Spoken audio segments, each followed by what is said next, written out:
Engkau datang memberikan kami kelimpahan. Tuhan Yesus, Engkau datang memberikan kami kesembuhan.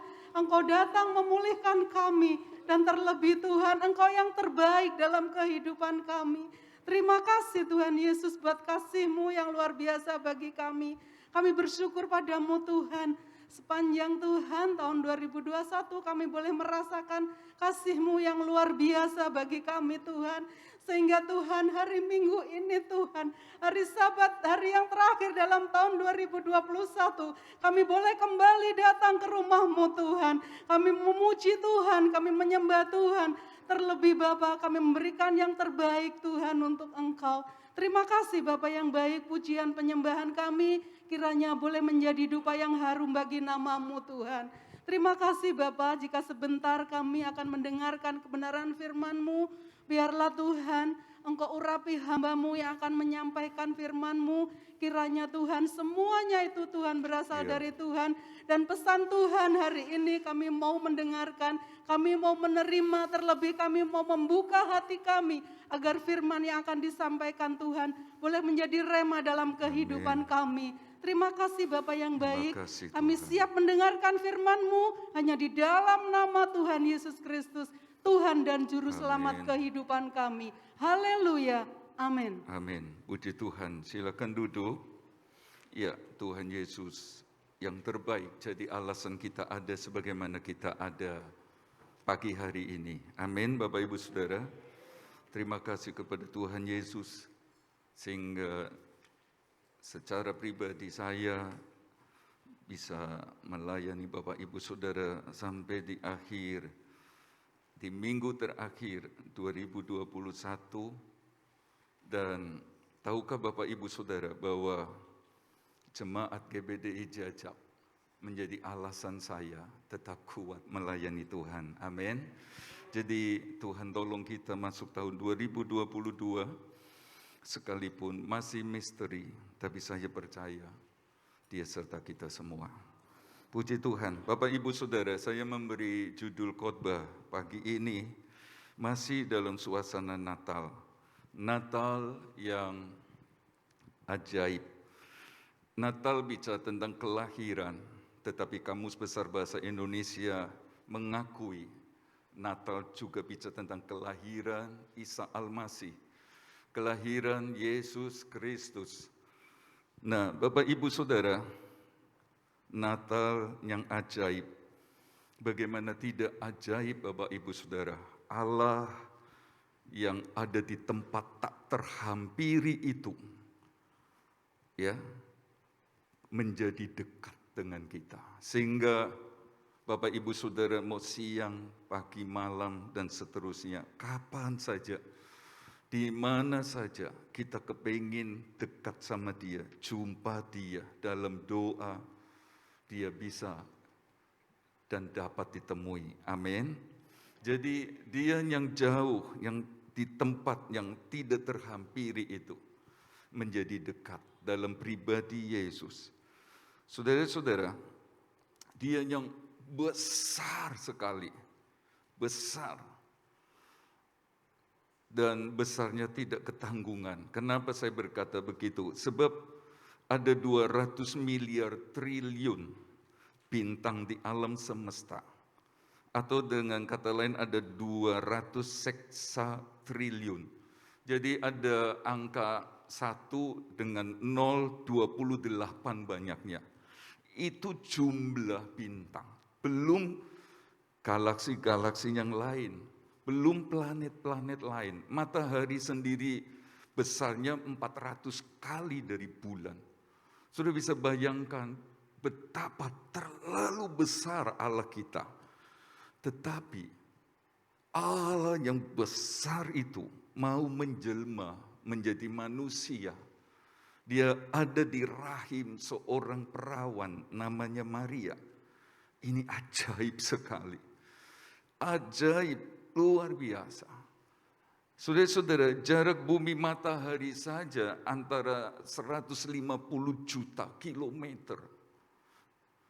Ya, itu tempat yang sangat-sangat terlalu jauh.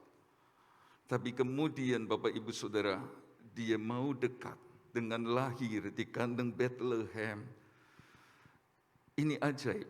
Allah yang kekal, Allah yang nggak bisa mati sebab roh. Saudara-saudara, dia punya pikiran yang tidak kita duga. Mau menjadi manusia supaya bisa mati. Ini ajaib. Mati untuk curahkan darah. Sebab tanpa penumpahan darah tidak ada pengampunan dosa. Jadi saya berkata Natal itu ajaib sekali. Tapi dari banyak hal tentang keajaiban Natal, saya mengajak kita membaca Matius 1 ayat 21. Matius 1 ayat 21. Ia akan melahirkan anak laki-laki dan engkau akan menamakan dia Yesus. Karena dialah yang akan menyelamatkan umatnya dari dosa mereka. Hal itu terjadi supaya genaplah yang difirmankan Tuhan oleh Nabi. Sesungguhnya anak darah itu akan mengandung dan melahirkan seorang anak laki-laki. Dan mereka akan menamakan dia Immanuel, yang berarti Allah menyertai kita. Kepada Yusuf, malaikat Tuhan berkata bahwa istrimu namanya Maria. Adat waktu itu seorang yang sudah bertunangan bisa disebut suami istri. Tetapi tidak boleh tidur bersama satu rumah. Ya, saudara-saudara, itulah sebabnya setelah mereka tunangan sudah disebut suami istri, suami kerja, suami kumpulkan modal dan lain sebagainya. Ada perumpamaan di mana wanita kehilangan dirham sebab harus 10. Harus 10, saudara-saudara.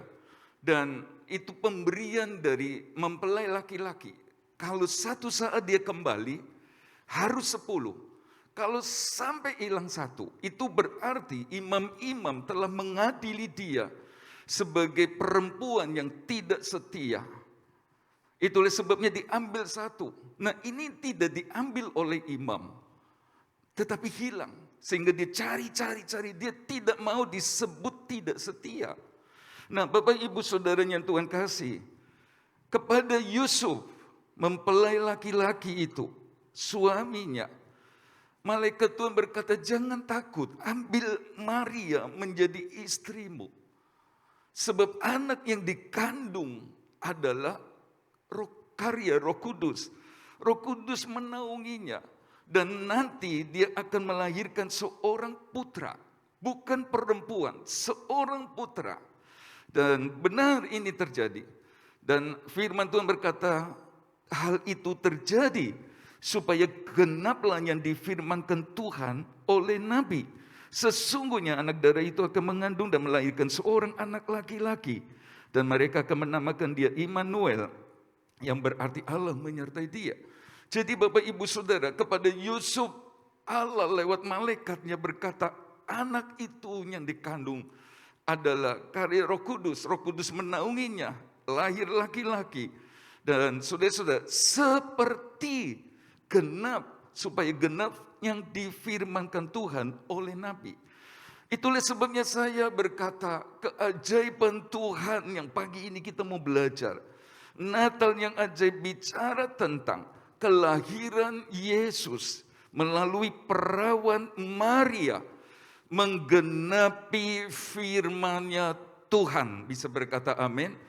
700 tahun sebelum peristiwa Natal pertama, Nabi Yesaya sudah bernubuat seorang perawan, seorang Parthenos yang tidak pernah mencemarkan dirinya sebagaimana layaknya suami istri. Benar-benar murni, benar-benar perawan. Saudara-saudara, akan mengandung anak laki-laki. Dan saudara-saudara, apanya 700 tahun sebelum peristiwa itu telah difirmankan. Kita membaca Yesus lahir melalui kandungan perawan Maria. Itulah sebabnya saya berkata ini ajaib sekali. Firman Tuhan benar, tidak pernah gagal. Saudara-saudara, apa yang Tuhan janjikan tidak pernah meleset. Dia nggak pernah berdusta, dia nggak pernah bohong.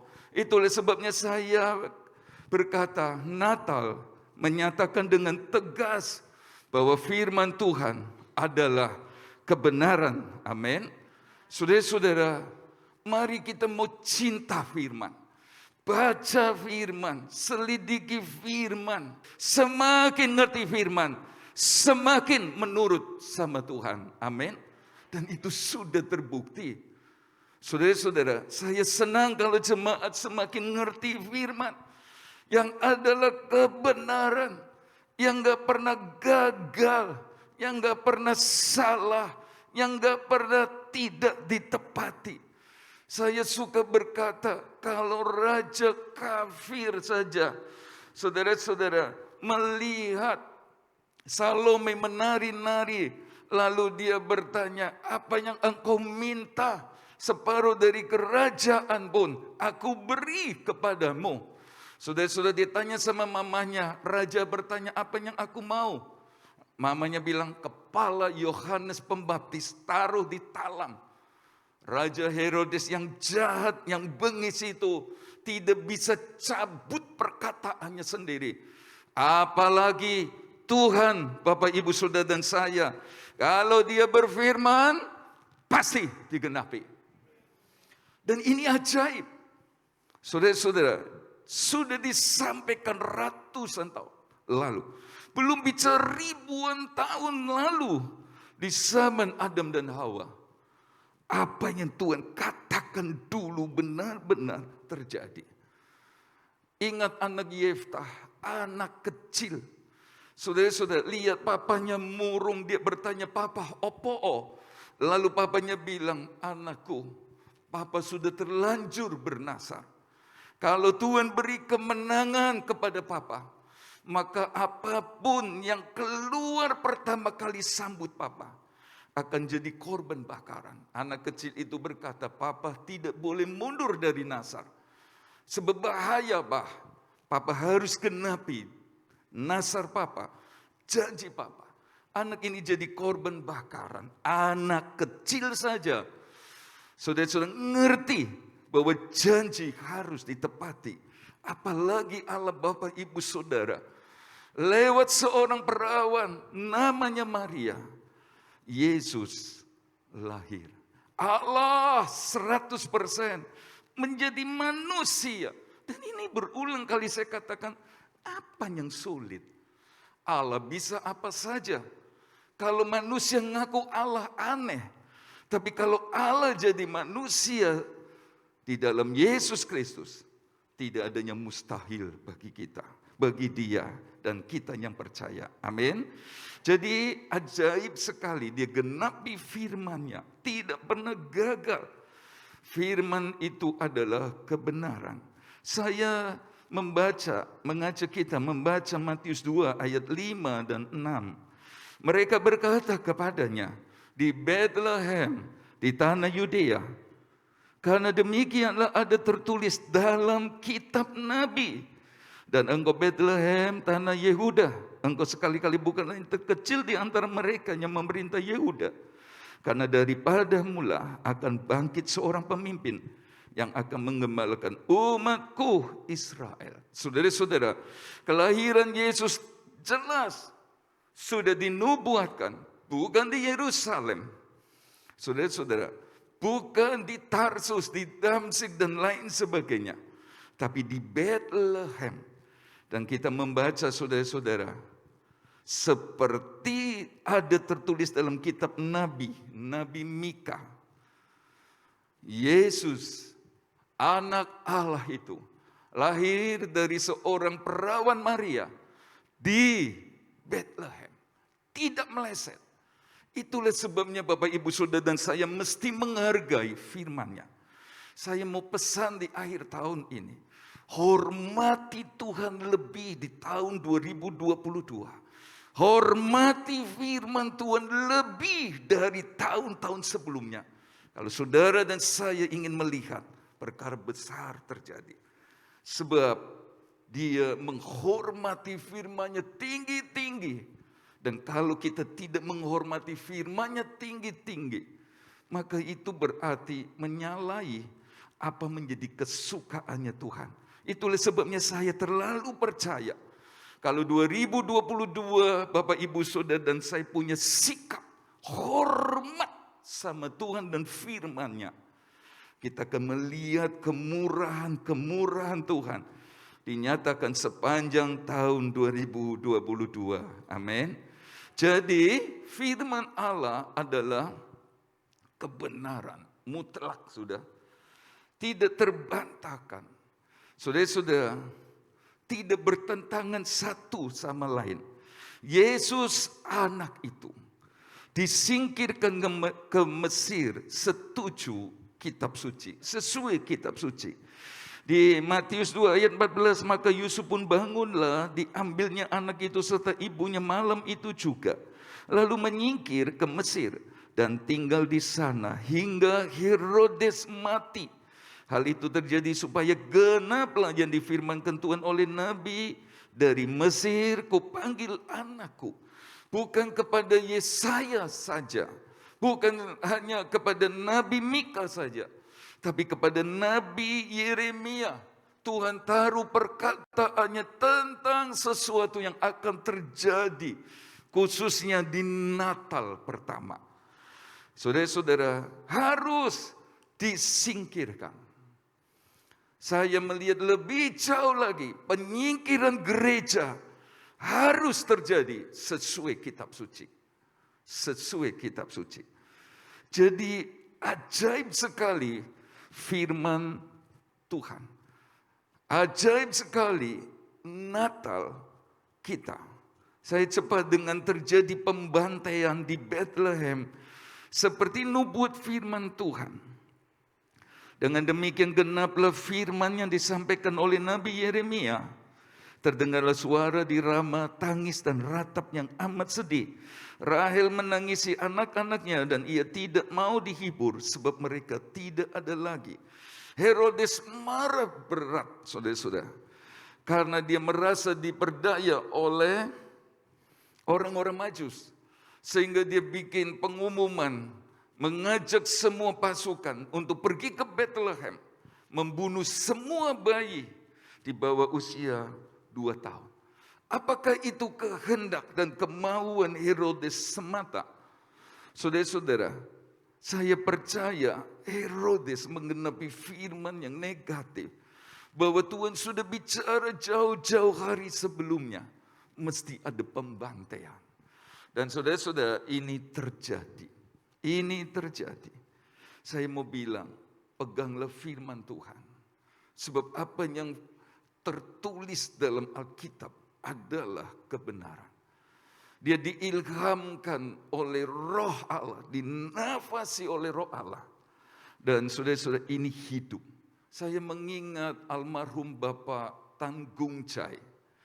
Suatu saat saudara-saudara pelayanan di Karangdoro, Bapak ini suka bicara waktu itu, duduk di pintu. Saudara-saudara dengan kaos oblong, celana pendek, sambil merokok. Saudara-saudara, setiap kami lewat, dia cuek om, boleh balik. Tapi satu saat, dalam rencana Tuhan untuk keselamatan, saudara-saudara, saya mendengar waktu itu, di pagi hari jam 9, ini almarhum Bapak Gung Cai ini pergi ke Jajang. Di Kabianem situ, saudara-saudara, siang jam 9. Ada sepeda motor dari lawan arah. Pengendaranya lagi mabuk. Tabrakan mereka. Maaf bicara, giginya rompol. Masuk rumah sakit. Istrinya, Ibu Rika cerita sama kami. Tadi pagi, suamiku itu benar-benari laci-laci. Lalu ada Alkitab. Dia ambil Alkitab, lalu dia lempar. Apa ini? Sorenya dia pagi, kemudian dia keluar kecelakaan. Sorenya dia dibawa ke aroma. Tuhan masih baik. Dia mau datang kepada Tuhan, dia beribadah, dia terima Yesus sampai akhirnya meninggal di dalam Tuhan. Saya mau berkata bahwa Alkitab adalah firman Tuhan. Natal yang ajaib, dia bicara tentang apa yang firman Tuhan sudah katakan benar-benar terjadi. Saya mau Bapak Ibu Saudara hidup di dalam firman ini. Saudara dan saya pegang apa yang Tuhan katakan, apa yang Tuhan janjikan.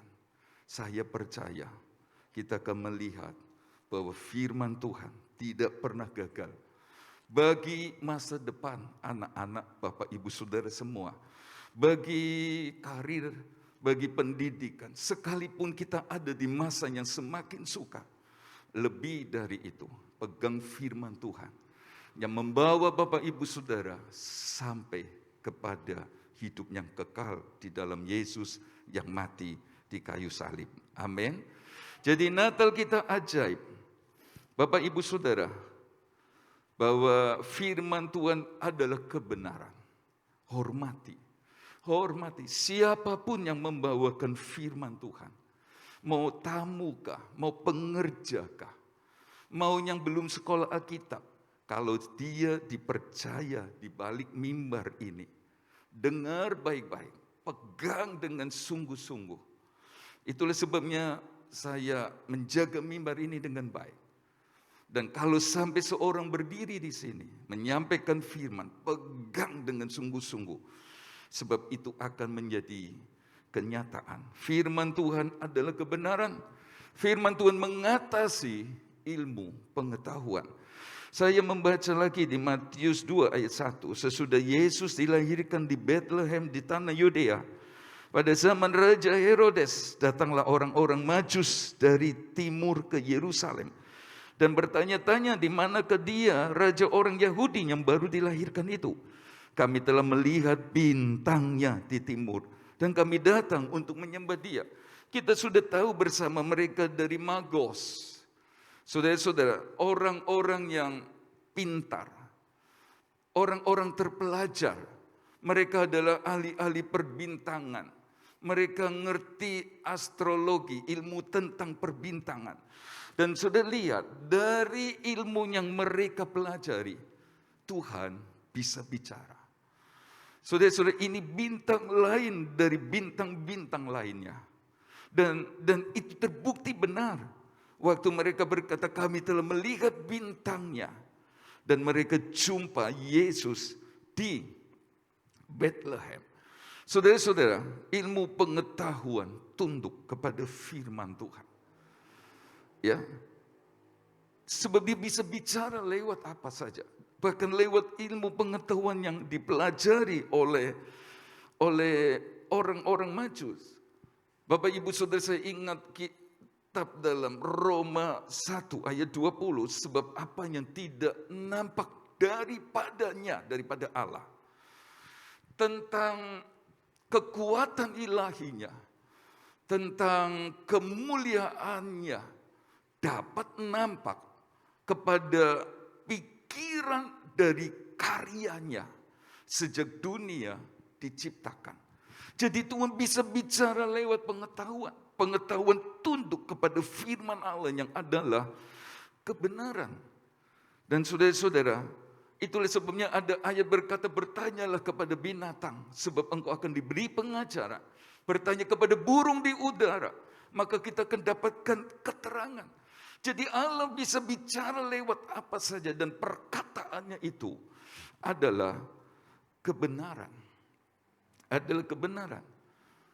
Saya mengajak kita untuk memikirkan bumi kita ini bulat atau datar. Bulat atau datar? Marcel, bulat atau datar? Tapi masih ada orang percaya bahwa bumi ini datar. Tapi saudara-saudara, Yesaya 40 ayat 22 berkata, dia yang bertata di atas bulatan bumi, yang penduduknya seperti belalang, dia yang membentangkan langit seperti kain dan memasangnya seperti kemah kediaman. Saudara, orang ribut dengan teori-teorinya. Bumi ini datar, bumi ini datar. Tapi Alkitab, kitab yang tua sekali ini, sudah bicara bumi ini bulat. Dan sudah diteguhkan oleh banyak orang. Bahkan kaum gereja waktu itu di zaman abad pertengahan menolaknya. Sehingga Galileo Galilei dipenjara sampai mati. Tapi kemudian mereka harus minta maaf bahwa bumi memang bulat. Saudara-saudara, jadi firman Allah adalah kebenaran. Semua tunduk kepada Dia. Dan kita punya firman Allah. Ini ajaib. Ini buku ajaib. Natalnya ajaib. Tuhannya ajaib. Firman-Nya ajaib. Dan Dia tidak pernah kembali dengan percuma. Saya lanjut dengan poin kedua, Natal yang ajaib. Sebab Natal menyatakan bahwa Tuhan sanggup lakukan apa saja asal rencananya digenapi. Mari kita membaca Lukas 1 ayat 26.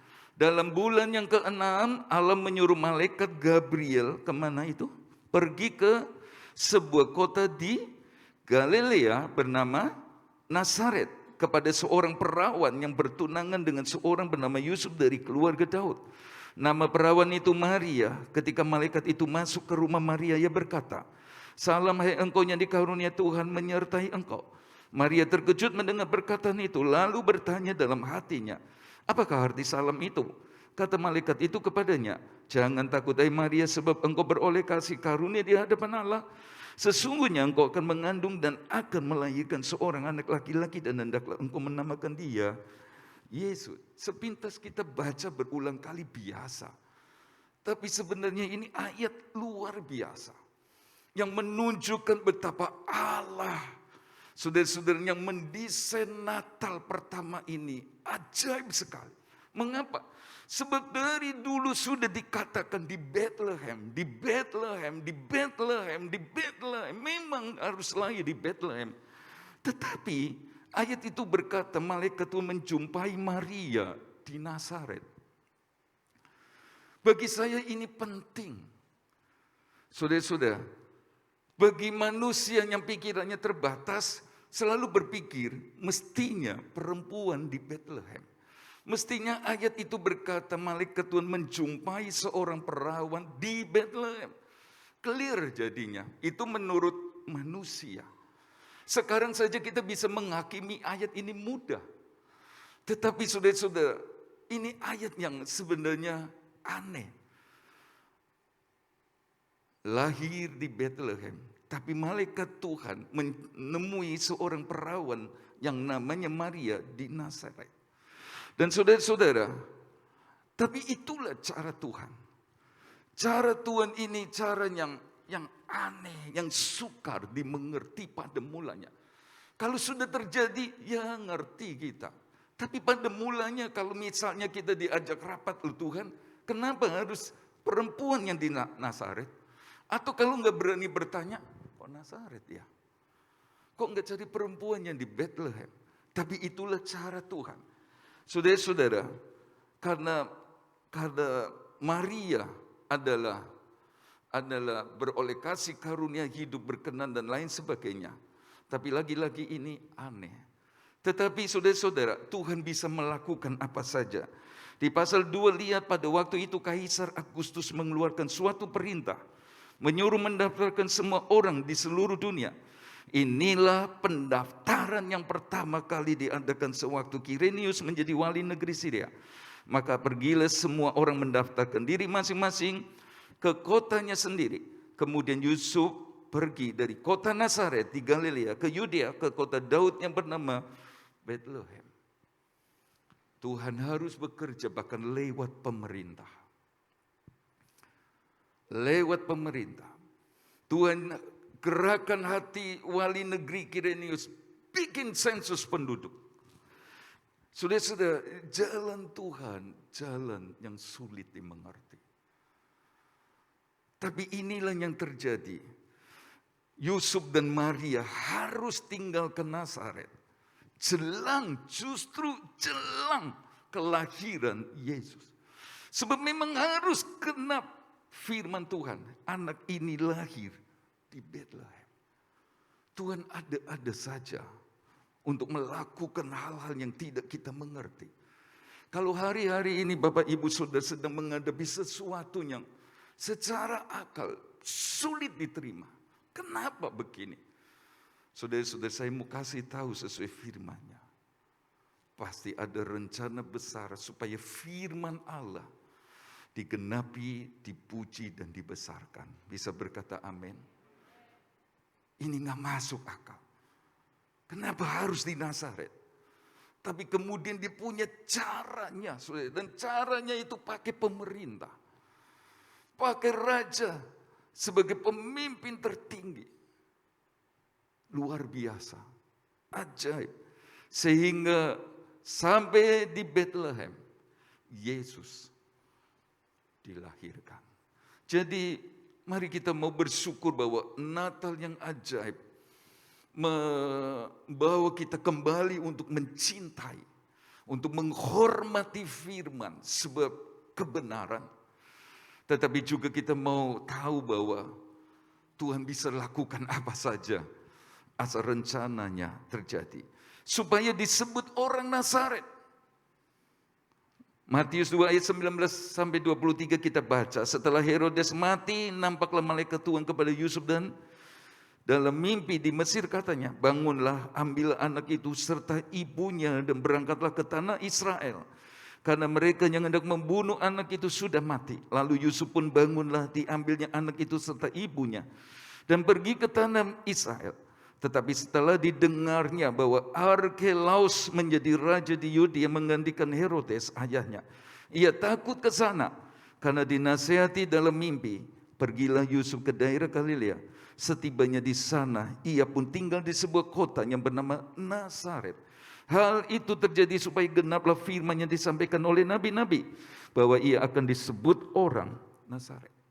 Dibawa ke Mesir sebab Herodes mau bunuh.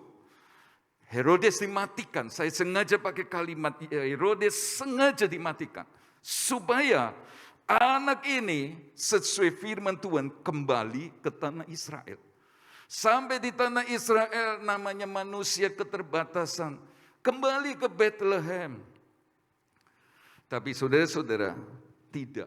Arkelaus Tuhan angkat jadi raja gantikan Herodes.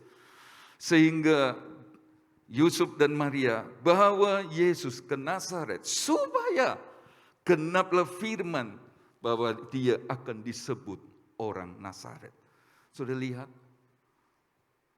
Untuk menggenapi firman-Nya, asal rencananya jadi, dia lakukan apa saja. Inilah Tuhan Bapak Ibu Saudara dan saya. Dia matikan Herodes, dia angkat Arkelaus, dia terlibat bahkan dalam pemerintahan waktu itu. Supaya seperti firman Tuhan katakan, Yesus orang Nazaret. Dia lakukan apa saja. Saudara-saudara, Yusuf luar biasa, peka dan lain sebagainya.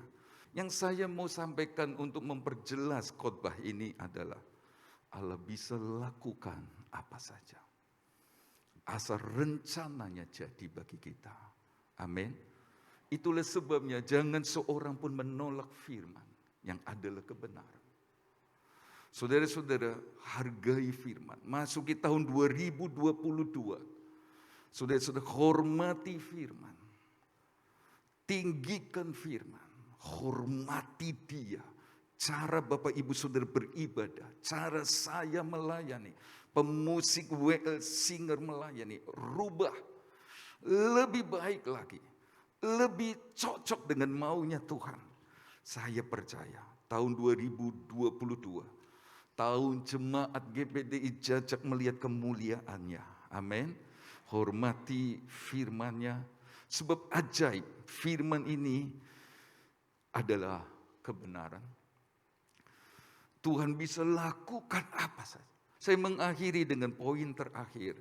Bahwa Natal untuk Paskah. Dalam Lukas 2 ayat 34 dan 35. Lalu Simeon memberkati mereka dan berkata kepada Maria, ibu anak itu, sesungguhnya anak ini ditentukan untuk menjatuhkan atau membangkitkan banyak orang Israel. Dan untuk menjadi suatu tanda yang menimbulkan perbantahan. Dan suatu pedang akan menembus jiwamu sendiri Maria. Supaya menjadi nyata pikiran hati banyak orang. Saudara-saudara, masih dalam bayi umur kalau tidak 8 hari, anggap 40 hari. Saudara-saudara, sesuai dengan hukum Taurat berlaku. Anak ini dibawa ke bait Allah. Imam Simeon mengangkatnya. Saudara-saudara, dia memuji Tuhan, memuliakan Tuhan dan lain sebagainya. Tapi ada kata-kata nubuat.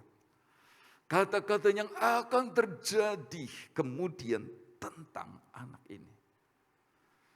Simeon ini agama Yahudi pada mulanya. Saudara-saudara, tapi dipimpin Roh Allah dan dia berkata, anak ini akan mengalami sesuatu yang sakit sekali. Seperti pedang menikam ibunya.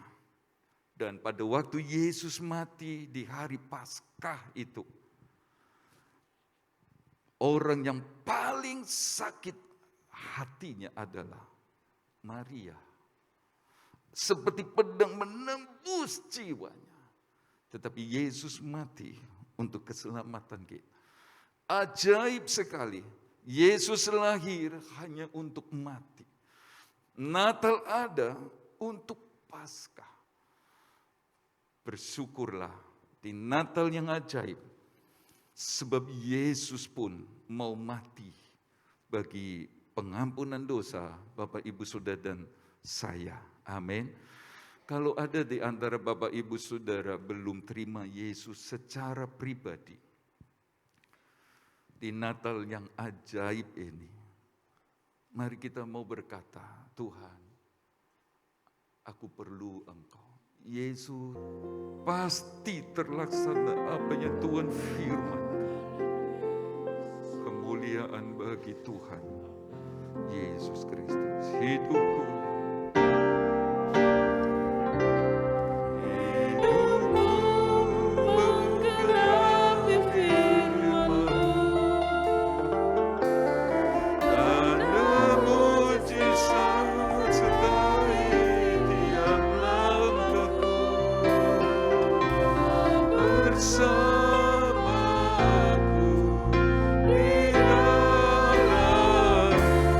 jadi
menyertai umat-Mu ini Tuhan.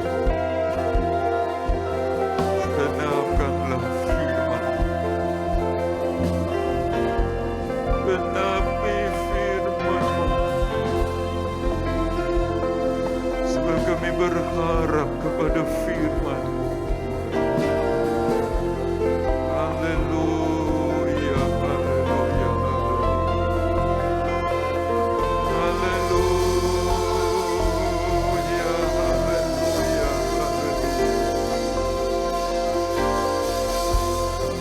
haleluya, haleluya, haleluya. Ibu Gembala akan berdoa. Terima kasih Tuhan. Terima kasih Tuhan. Haleluya, haleluya. Kami bersyukur Tuhan pagi hari ini kami boleh kembali bersama-sama untuk mendengar firman-Mu Tuhan. Sungguh Tuhan, firman-Mu adalah firman yang ajaib. Biarlah kami sidang jemaat Tuhan, seberapa banyak kami yang sudah mendengar firman-Mu pagi hari ini. Biarlah kami hidup di dalam firman-Mu Tuhan. Karena firman-Mu yang dapat menuntun langkah-langkah kami bersama Engkau ya Tuhan. Karena firman-Mu adalah kekuatan kami ya Tuhan. Firman-Mu adalah memberikan kemenangan bagi kami ya Tuhan. Tuhan, Engkau tolong sidang jemaat Tuhan, supaya kami boleh mencintai firman-Mu. Setiap saat kami boleh melakukan firman-Mu, sehingga kami boleh dituntun hidup kami bersama Engkau, bersama firman-Mu Tuhan. Tetapi kami akan memasuki tahun 2022 ini, kami tak dapat berjalan sendiri tanpa pimpinan daripada Tuhan. Tapi firman Roh Kudus yang hidup, yang ajaib, Amin. yang akan menuntun langkah-langkah kami berjalan bersama Engkau, bersama firman-Mu Tuhan. Sehingga kami boleh mengalami kehidupan yang baik, yang kekal, yang Engkau janjikan dalam kehidupan kami ya Tuhan. Terima kasih Tuhan, kuatkan kami, tambahkan harap kami, iman kami, untuk kami mencintai Engkau, mencintai firman-Mu, dan melakukan firman-Mu Tuhan. Sehingga firman-Mu akan memimpin hidup kami sesuai apa yang menjadi rencana-Mu, rencana kehendak-Mu dalam hidup kami ya Tuhan. Amin. Terima kasih Tuhan, terima kasih Engkau mengasihi kami sidang jemaat Tuhan. Biarlah kasih-Mu tetap ada dalam hidup kami, sehingga kami tetap iman kami, harap kami kepada-Mu saja ya Tuhan. Terima kasih Tuhan, dan Engkau berkati kami pagi hari ini. Seberapa banyak kami sudah mendengar firman-Mu, Roh Kudus yang akan memberi hidup kami untuk melakukan firman dan kehendak-Mu ya Tuhan. Sehingga janji-janji firman-Mu Engkau boleh genapkan dalam setiap kehidupan kami. Terima kasih Tuhan, berkati kami semua yang sudah hadir pagi hari ini. Kami percaya Engkau mengenal apa yang menjadi kerinduan kami, keperluan kami. Tuhan cukupkan semua, dan Tuhan yang memberkati kami ya Tuhan. Meteraikan firman-Mu di dalam setiap hati kami, dan kami hanya di dalam nama Tuhan Yesus kami berdoa. Glory, glory, haleluya.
lepas hari, minggu lepas minggu, bulan berganti bulan, sampai kami di akhir tahun ini.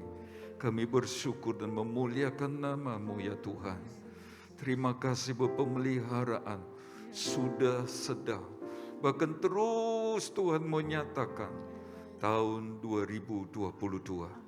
Terpuji nama-Mu sekarang sampai selama-lamanya. Berkat-Mu turun atas sidang-Mu ini Tuhan. Berkat rohani, berkat jiwa, dan berkat jasmani. Semua kami ada dalam genggaman Tuhan yang kuat sekali. Dalam perlindungannya Tuhan kami am. Sebentar kami pulang Tuhan beserta.